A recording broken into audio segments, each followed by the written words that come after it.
আভাস মাল্টিমিডিয়া, সৃষ্টিতে দৃষ্টি অটুট। يا أيها الذين آمنوا اتقوا الله حق تقاته ولا تموتن إلا وأنتم مسلمون. يا أيها الناس اتقوا ربكم الذي خلقكم من نفس واحدة وخلق منها زوجها وبث منهما رجالا كثيرا ونساء واتقوا الله الذي تساءلون به والأرحام إن الله كان عليكم رقيبا. يا أيها الذين آمنوا اتقوا الله وقولوا قولا سديدا يصلح لكم أعمالكم ويغفر لكم ذنوبكم ومن يطع الله ورسوله فقد فاز فوزا عظيما.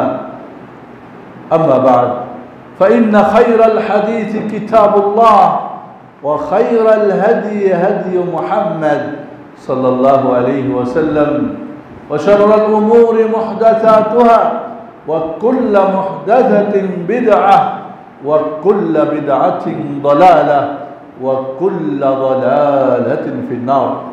أعوذ بالله من الشيطان الرجيم. ولله على الناس حج البيت من استطاع إليه سبيلا.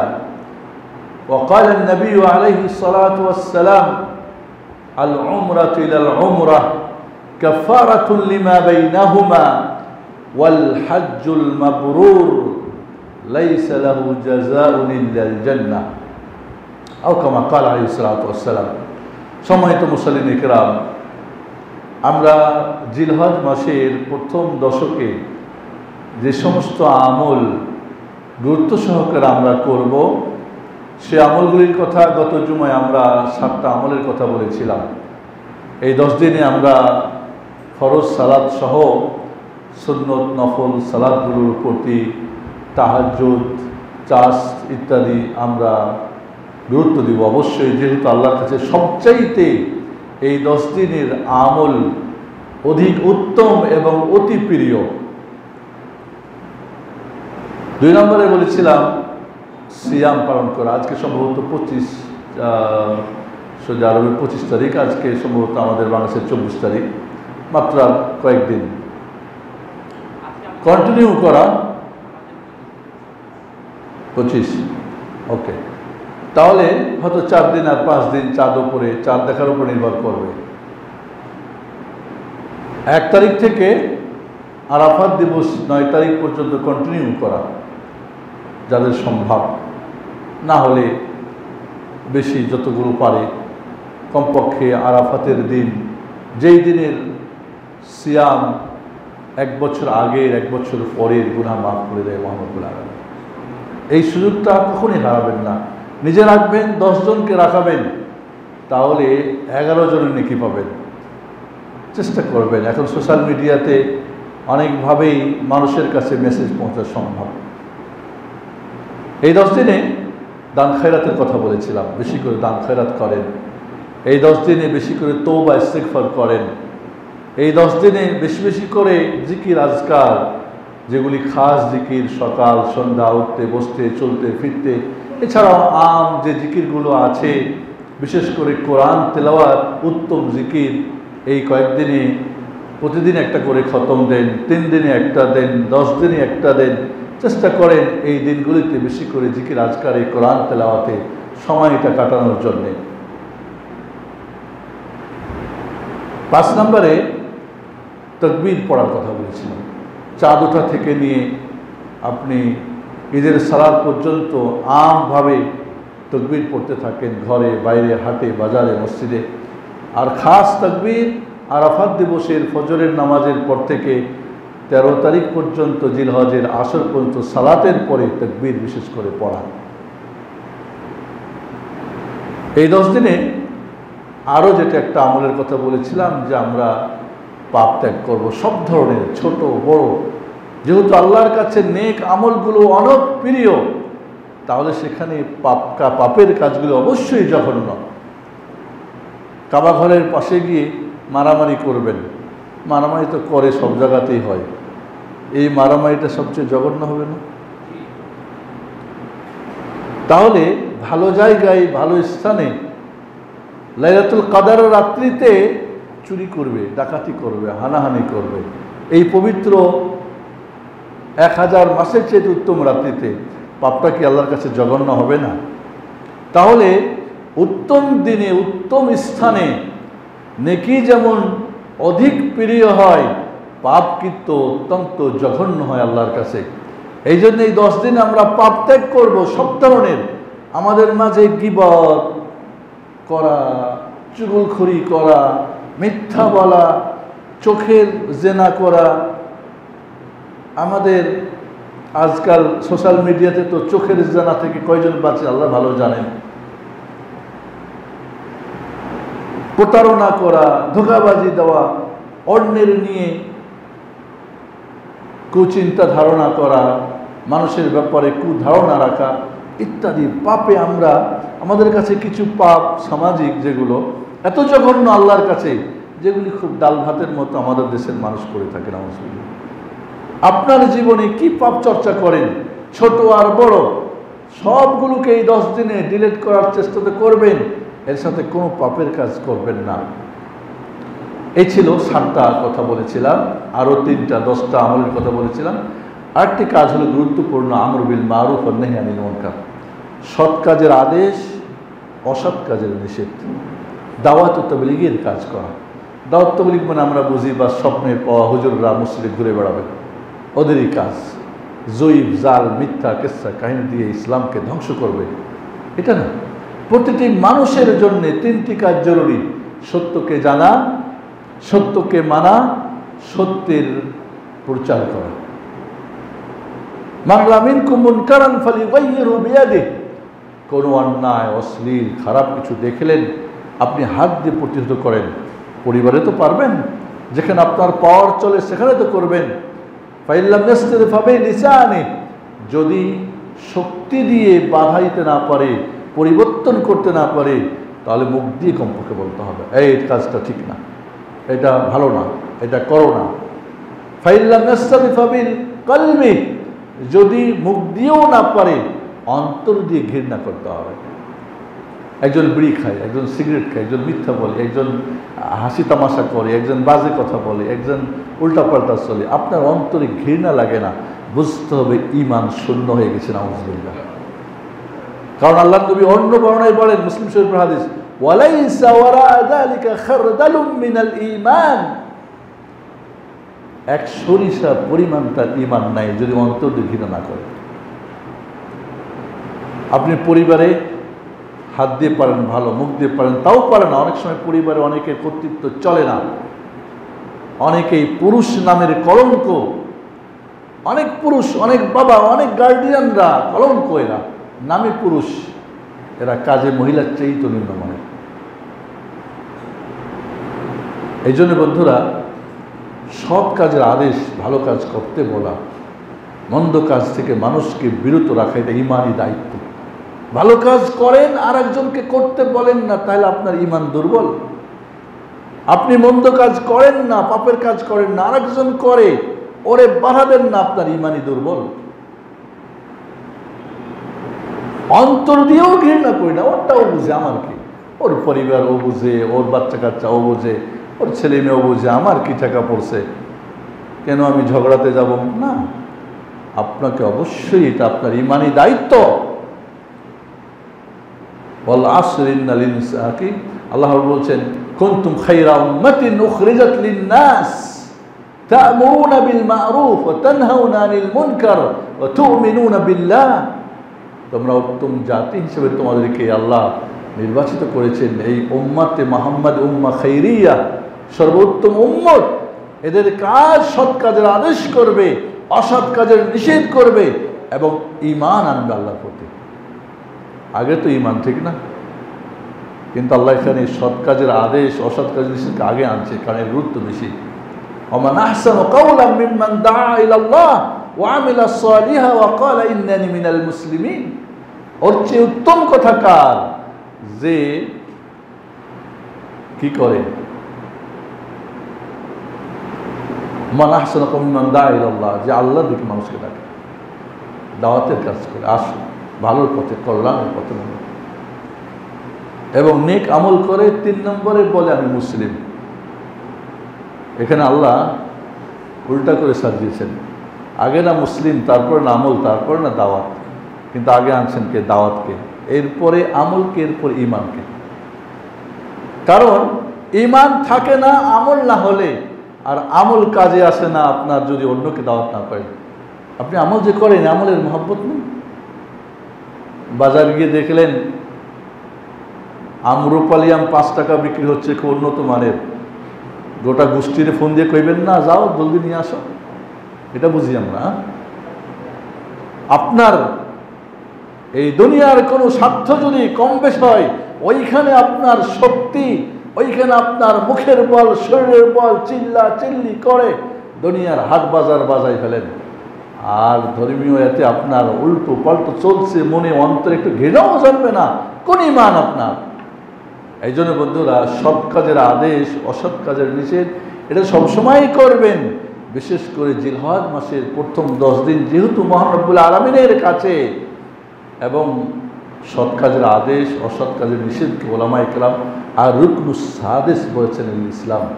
ইসলামের 5টা রুকুন আমরা জানি, ওলামারা বলেছেন যে 6 নম্বর রুকুন ইসলামের যদি হতো সেটা সৎ কাজের আদেশ বা অসৎ কাজের নিষেধ। এই জন্য প্রতিটি মুমিনের জীবনে ভালো কাজের আদেশ করা, অসৎ কাজের নিষেধ করা প্রতিটি মুহূর্তে, অবস্থায়, স্থানে থাকতে হবে। এটা আপনার ঈমানি চেতনা, ঈমানি দায়িত্ব এবং তার প্রমাণ করা। এই ছিল 8 নম্বর কাজ। 9 নম্বর কাজ হজ উমরা করা। এবছর তো হজ উমরার আপনারা খবর শুনেছেন, যারা সৌদিতে লোকালে আছে তারাই হজ করবে। গত শুক্রবারে রেজিস্ট্রেশন শেষ হয়ে গেছে, বাইরে থেকে কোনো হাজি নেবে না বা যেতে পারবে না।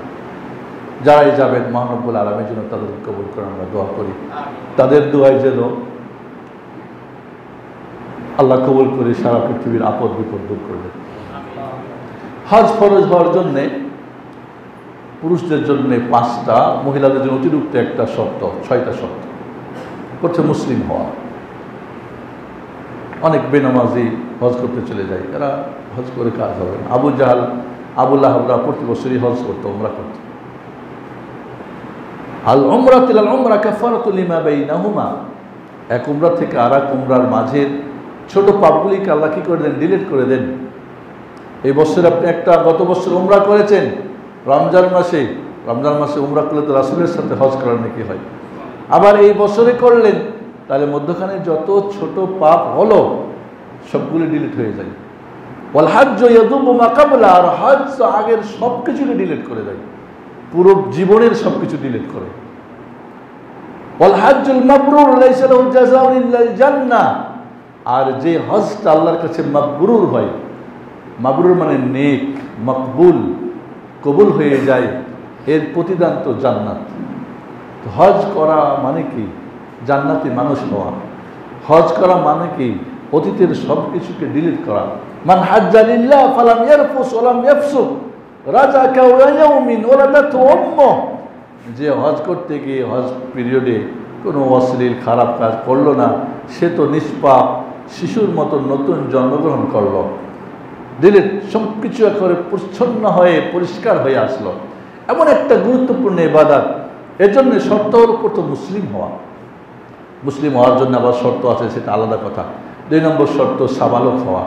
নাবালক অবস্থায় হজ করলে ফরজ হজ আদা হবে না, নফল হজ হবে, বাবা মারা যারা করাবেন তারা নাকি পাবেন। নম্বর 3 সুস্থ বিবেক, আকল থাকা। যারা বয়োবৃদ্ধ হওয়ার কারণে বিবেক কাজ করে না, বা যারা অ্যাবনর্মাল, অনেকের হয়তো পাগল, এমন অবস্থায় তার হজ করলে হজ হবে না, তবে এমন ব্যক্তির হজ বদলি হজ করাতে হবে। 4 নম্বর শর্ত হলো শারীরিক সক্ষম। হজে গিয়ে হজের কাজগুলি সম্পাদন করার মতো তার শারীরিক সক্ষমতা থাকে। যদি কোনো কারণে হজ ফরজ হয়েছে কিন্তু তার বুড়ো হয়ে গেছে, অসুখ হয়ে গেছে, তাহলে তাকে বদলি হজ করাতে হবে। 5 নম্বর শর্ত হচ্ছে অর্থনৈতিক সক্ষম হওয়া। অর্থনৈতিক স্বাবলম্বী হওয়া। এখানে আমাদের দেশের নিয়ম হলো বেটির বিয়ে দিতে হবে, বেটার বিয়ে দিতে হবে, জায়গা জমি যা আছে ছেলেদের নামে লিখে দিতে হবে, মেয়েদেরকে মাহরুম করে দিতে হবে। হাজি সাহেবের কাজ এগুলো। দুনিয়ার যত কয় আগে হজ করে কি হজ রাখা যাবে, যত উল্টা পাল্টা আকাম কুকাম কইরা এরপরে যাবে হজে, যাতে করে সব ডিলেট হয়ে যায়। এই জন্য হজে মাবরুরের শর্তগুলি আমি একটু পরেই বলছি, বুঝবেন যে হজ খালি করলেই হবে না, হজ মাবরুর করতে হবে। অর্থনৈতিক সামর্থ্য থাকার অর্থ কি? আপনি হজ করতে যাবেন, হজ করতে কদিন লাগে? মনে করেন 8 তারিখে হজ শুরু হবে, আপনি যদি 6 তারিখে যান, ওমরা করলেন, হালাল হয়ে গেলেন, এরপর 8 তারিখ, তাহলে 7, 8, 9, 10, 10 তারিখ কুরবানির দিন, 11, 12, 6 দিন, 6 দিন হজ কমপ্লিট। ধরলাম 1 সপ্তাহই 7 দিন, ধরলাম 10 দিনই। আমাদের হাজি সাহেবরা মদিনায় গিয়ে 40 সপ্তাহ নামাজ পড়তে হবে, এতদিন করতে হবে, এত না। কি জন্য আপনি এত বড় শর্ত? দরকার নেই আপনার। হ্যাঁ, কারোর সময় আছে, সেটা আলাদা কথা। হাজি সাহেবরা করে কি, মুআল্লিমরা মক্কায় এতদিন, মদিনায় এতদিন, যতদিন পারবে তত তাদের ব্যবসা। না, এত লম্বা করে অনেকে অসুস্থ হয়ে যায়, নড়তে পারে না, চড়তে পারে না, হসপিটালে যায়, কি দরকার? ফরজ হজ ধরলাম 10 দিন, অতিরিক্ত 10 দিনের বেশি কোনো প্রয়োজন নেই।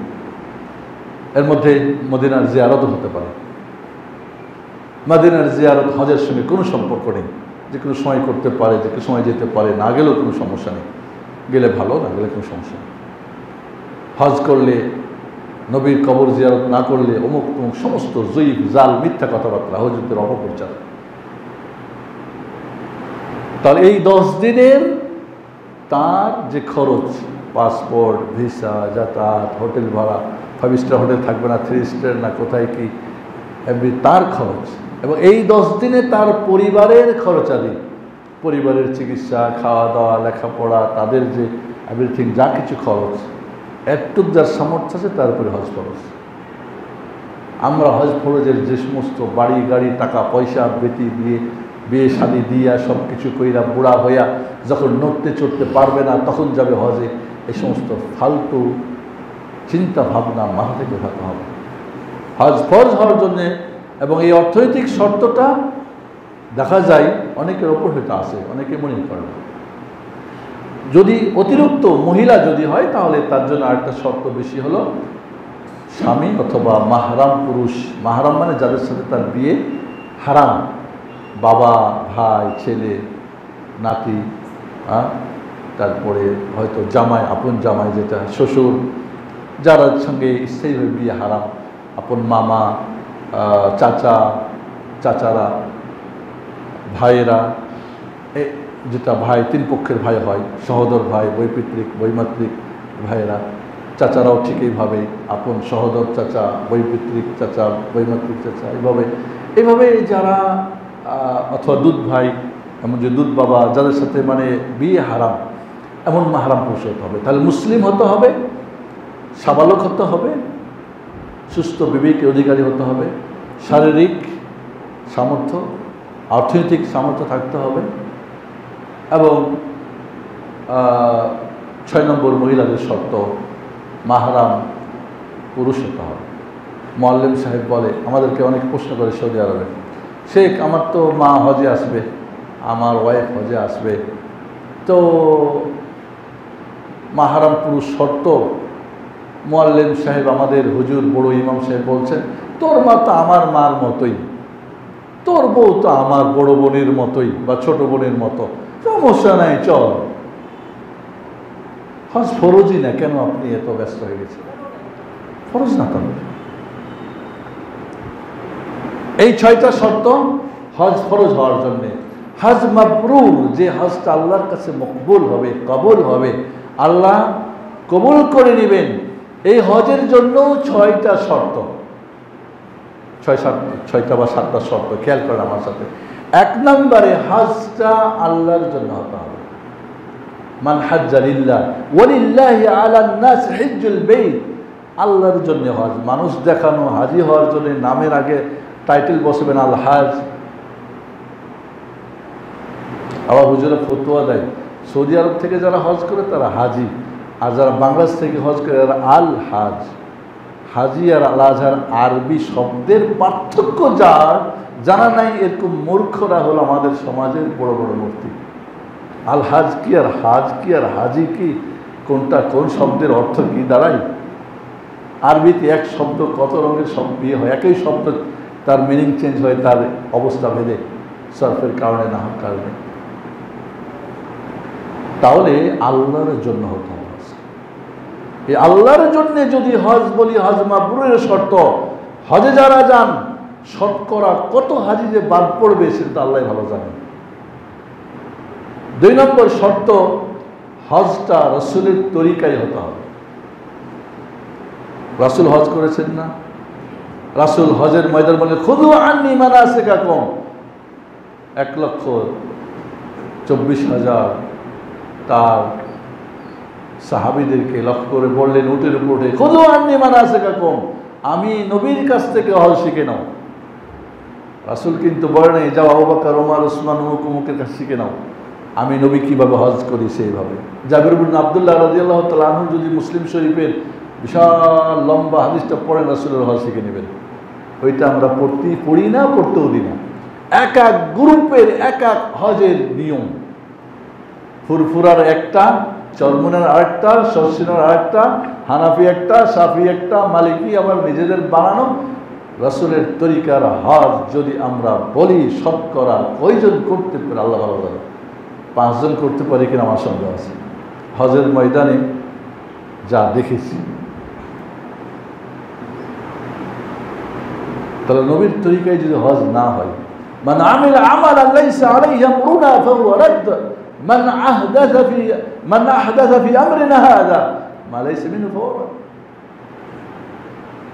চরমুনায় গুরু গিয়ে জিকির শুরু করে, পাহাড়ের উপরে জায়গা নাই, বিশাল পুরা বেদাত দিয়া মিনার প্রান্তকে কম্পে দেয়। এ সমস্ত বেদাতীদের হজ আল্লাহ করে। সব পীর কেবলা হুজুরদের তরিকা, মূর্খ জাহেল মুআল্লিমদের তরিকা, মাযহাবী তরিকা দিয়ে হজ করে। অরিজিনাল নবীর তরিকায় হজের খবর পাওয়া যায়। মিনায় থাকা হানাফি মাযহাবের সুন্নত, যদিও অন্য অন্য মাযহাব ইমামদের কাছে ওয়াজিব রাত্রি যাপন করা। চলো মক্কা গিয়ে আল্লাহ নবী আলাইহিস সালাতু ওয়াস সালাম 10 তারিখে তওয়াফ ইফাজা করে মদিনায় মিনায় বসেছেন, আর যান নেই। এরা যাও ওখানে গিয়ে ঘুরো, এখানে ওখানে ঘুরে বেড়াচ্ছে।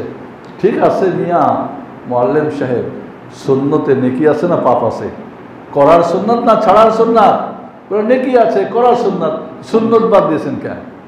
এবং এখানে একটা আপনাদেরকে খুব সূক্ষ্ম একটা কথা বলে রাখি, মাথায় রাখবেন। কোনোদিন আল্লাহ হজে নিয়ে গেলে বিশেষ করে, বা কেউ গেলে, যারা সারা জিন্দেগি বিদআত চর্চা করেছে, নবীর তরিকা ছেড়ে যার যার তরিকায় চলেছে, এই পবিত্র ভূমিতে গিয়ে মহান রব্বুল আলামিন তাদের ওই বেদাত দিয়েই তাদেরকে, তাদের ইবাদতকে ধ্বংস করে নিয়ে আসে, তাদের ইবাদত কবুলের সুযোগ আল্লাহ করে দেন না। এটা আল্লাহর পক্ষ থেকে আযাব তাদের জন্য। ইল্লা মান রাহিমাহুল্লাহ, কিন্তু যাকে আল্লাহ রহম করেন, পাপ ক্ষমা টমা করে সঠিকটা পেয়ে যে তওবা করে যায়, যে সারা জিন্দেগি বিদআত করেছে, এই মক্কায় গিয়েও, আরাফাত, মিনার, মুজদালিফায়, মদিনা মুনাওয়ারা গিয়েও সে বিদআত ছাড়তে পারে না, সুন্নাত তার ভাগ্যে জুটে না। এটা আল্লাহর পক্ষ থেকে আযাব। ইমাম ইবনুল কাইয়িম রাহমাতুল্লাহ আলাইহি এই জন্য বলেছেন, রাসূলের হাউজ কাউসার দুইটা, একটা দুনিয়া একটা আখিরাতে। দুনিয়ার হাউজ কাউসার কি? নবীর সুন্নাত। এই দুনিয়ায় যে নবীর সুন্নতের হাউজ কাউসারে চলাফেরা করবে, ওখান থেকেই তার জীবন অতিবাহিত করবে। রোজ কিয়ামতের হাসরের কঠিন 50,000 বছরের সেই কঠিন দিনে সূর্যের তাপমাত্রা কত বলেছিলাম মনে আছে? 6000 সেলসিয়াস ডিগ্রি। আর জাহান্নামের তাপ হবে, হংকার ছাড়বে জাহান্নাম 2,80,000 পাওয়ার। সেই দিনে মুহাম্মদুর রাসূলুল্লাহ সাল্লাল্লাহু আলাইহি ওয়াসাল্লামের হাউজ কাউসারের পানি নবীর হাত দিয়ে পান করার সুযোগ হলো ইনশাআল্লাহ। নবীর সুন্নাত নূহ আলাইহিস সালামের কিস্তির মতো, যারা সুন্নতে থাকবে তারাই প্লাবনে বাঁচবে কঠিন দিনে। আর যারা এই কিস্তি থেকে ডানে বামে কত হুজুরের, কত কেবলার, কত মাযহাবের, কত তরিকার, কত কিস্তি ভাষায় নিয়ে ঘুরতেছে, ডানে বামের যত কিস্তি যাবে সবগুলো ডুবে মরবে। এই কথাটা ভালো মনে রাখবে। নবীর তরিকায় হজের মানুষ শতকরা 5 জন পাওয়া কঠিন হজের ময়দানে। ইখলাসের কথা তো, আল্লাহর জন্যের ব্যাপারটা তো আগেই কথা আউট। 3 নম্বর শর্ত, হালাল হতে হবে। আমরা অনেকেই জোর দিয়ে বলি, অনেকেই বলি না, কারণ জানে যারা হজে যায় এরা সব সুদখোর আর ঘুষখোর আর বাটপারি টাকা দিয়ে যায়। এই জন্যে এই হালালটা একটু বলি জায়গা। হালাল মানে কি?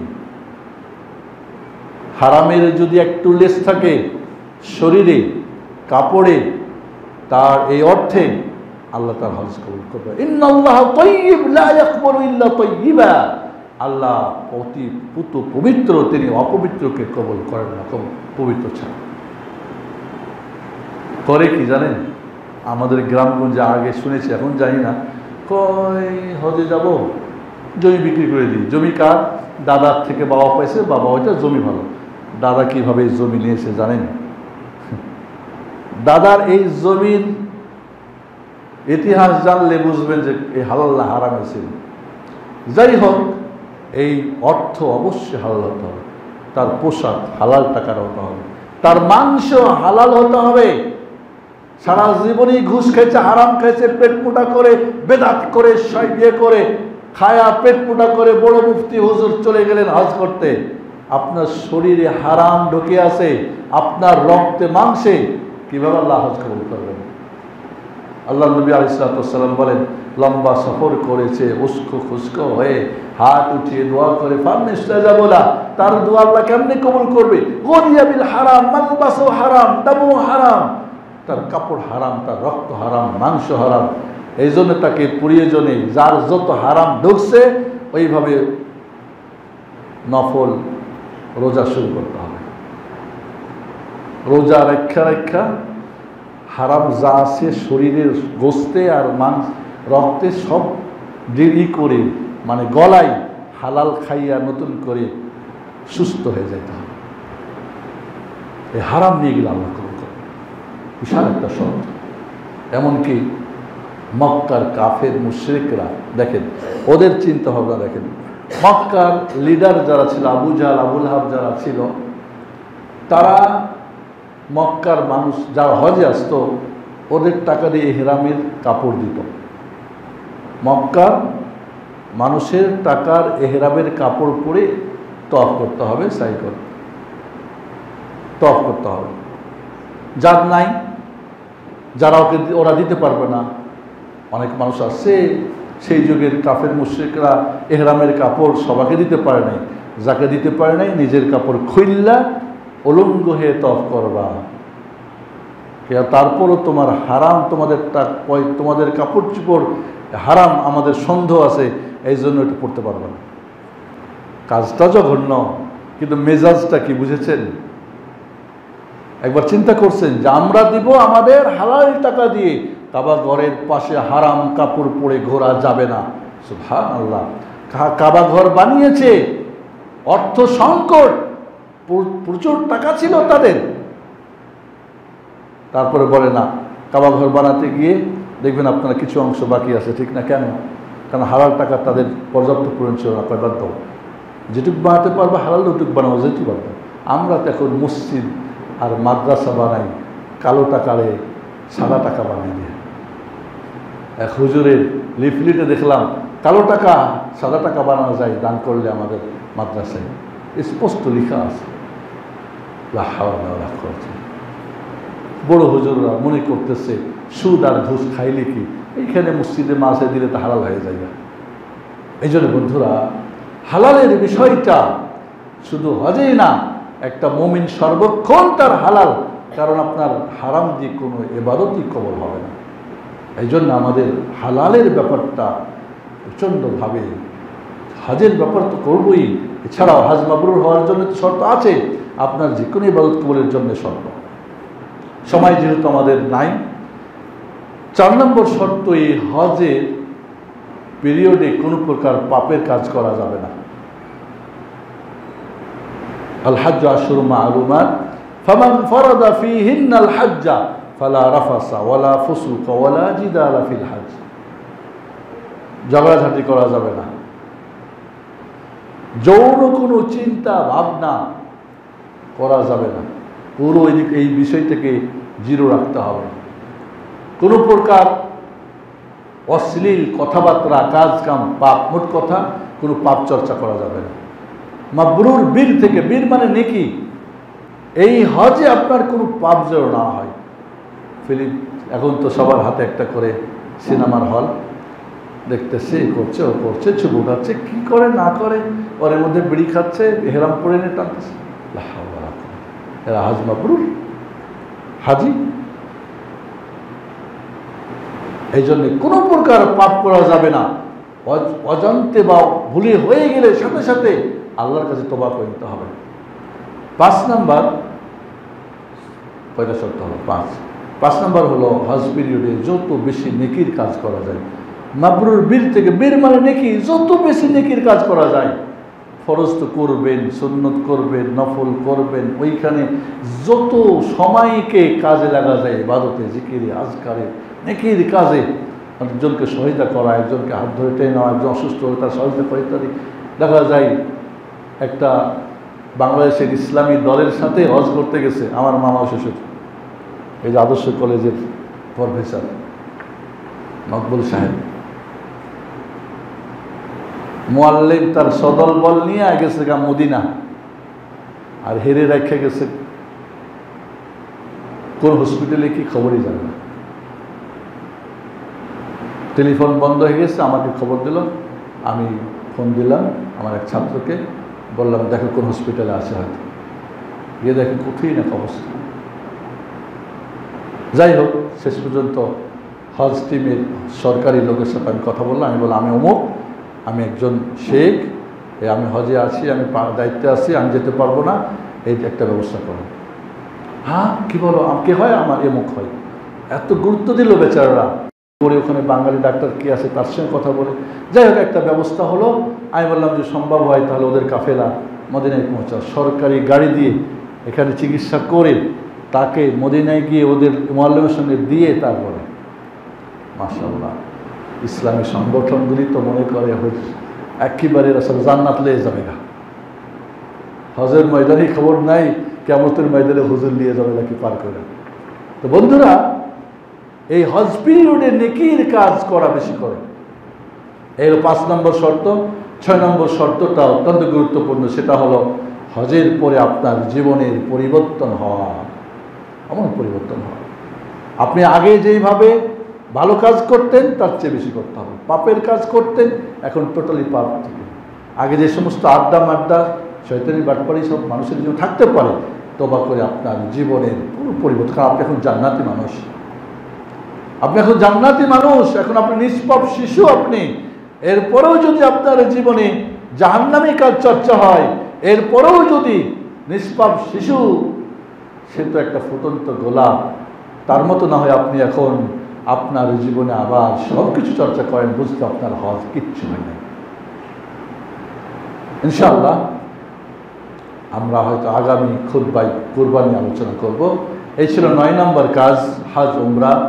এবং এই 6টা শর্ত, হজ আল্লাহর জন্য করা, মাবরুর হজ হওয়ার জন্য নবীর তরিকায় করা, হালাল সব কিছু হওয়া, শরীর, কাপড় এবং টাকা পয়সা হালাল হওয়া।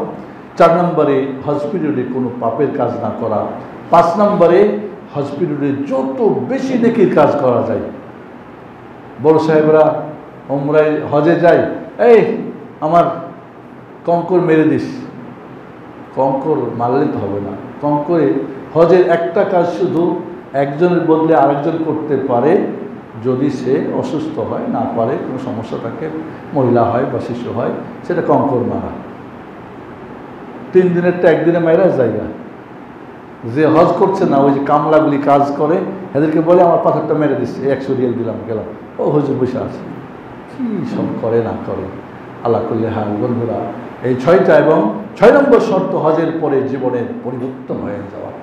সারা পৃথিবী জুড়ে যারা হজ যায়, এদের যদি শতকরা 10 জনও পরিবর্তন হতো, তাহলে আমরা দেখতাম জান্নাতি মানুষ, নিষ্পাপ মানুষ আমরা এই দুনিয়ায় দেখতে পেতাম। কিন্তু এটা যেন একটা আনুষ্ঠানিকতা, এটা একটা যেন আদতে পরিণত হয়ে যাচ্ছে ইবাদতগুলি। আল্লাহ আমাদেরকে আল্লাহ রাব্বুল আলামিন এবং তার রাসূলের প্রদর্শিত পথে প্রতিটি কাজ করার, জীবন চলার আমাদেরকে তৌফিক দান করুন, আমিন। أقول قولي هذا استغفر الله لي ولكم ولسائر المسلمين فاستغفروه صلى الله على محمد وعلى آله وصحبه وبارك وسلم. بارك الله لكم في القرآن العظيم ونفعنا وإياكم بالآيات والذكر الحكيم إنه تعالى جواد كريم ملك رؤوف رحيم.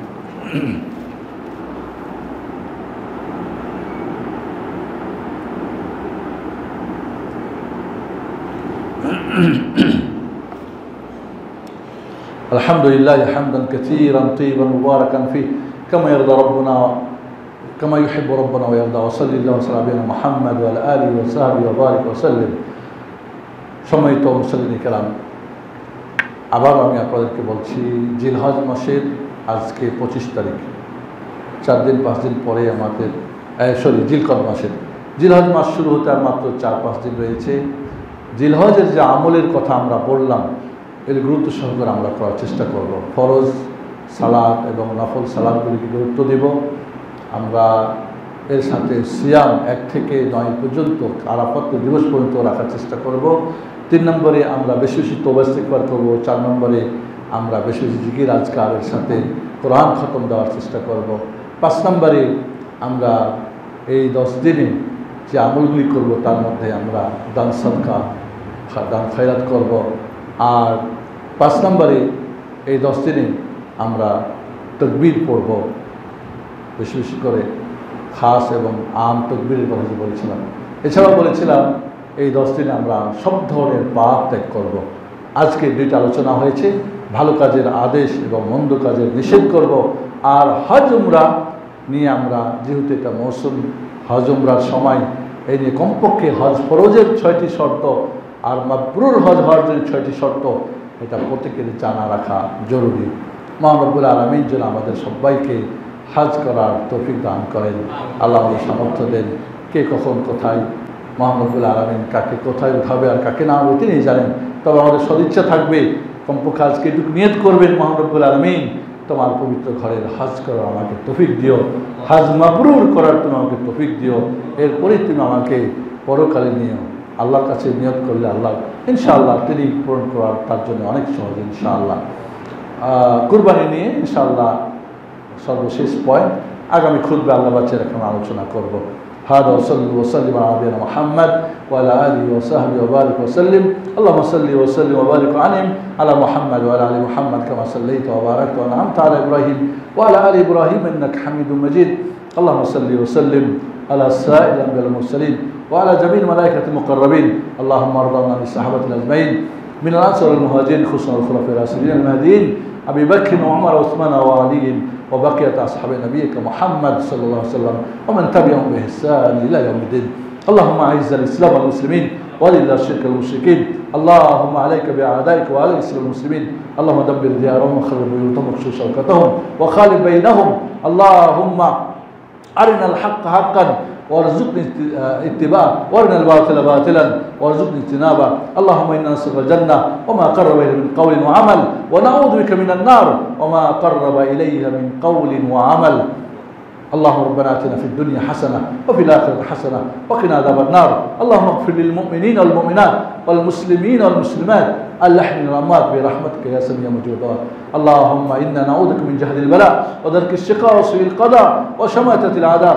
اللهم إنا نعوذ بك من البرص والجنون والجذام ومن كورونا يا أرحم الراحمين. اللهم ارفع عنا الغلا والبلاء والوباء.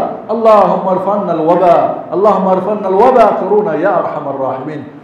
عباد الله رحمكم الله، إن الله يأمر بالعدل والإحسان وإيتاء ذي القربى وينهى عن الفحشاء والمنكر والبغي يعظكم لعلكم تذكرون.